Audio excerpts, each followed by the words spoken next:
কি করছো অনির্বাণ? আজও নিশ্চয়ই অফিসের কাজ ফেলে তোমার সুন্দরী পিয়েকে ডেকে আমার অসুস্থতার গল্প শোনাচ্ছ।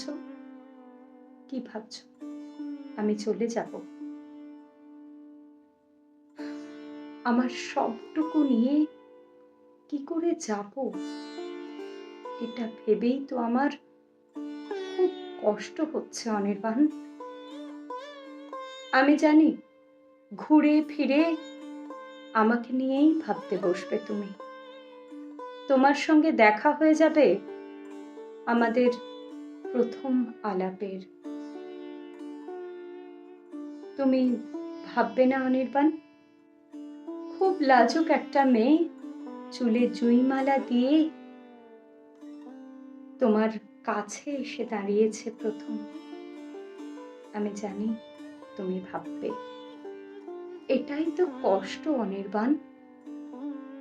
তোমার মনে পড়বে না বিকেলের জাফরে কাটা রোদ তোমার জানলা দিয়ে আলো ফেলতেই শাড়ি গায়ে স্কুল হেঁটে ফিরতো এক কিশোরী? আমি জানি খুব মনে পড়বে তোমার।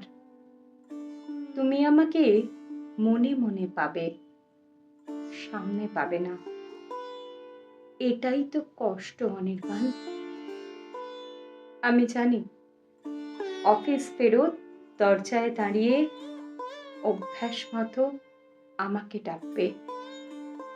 স্নানের পরে আয়নায় লাগানো টিপ দেখে কিচেনে, বেডরুমে, ছাদে আমাকেই খুঁজবে। তুমি খুঁজবে না অনির্বাণ? আমি জানি খুব খুঁজবে। এটাই তো কষ্ট আমার।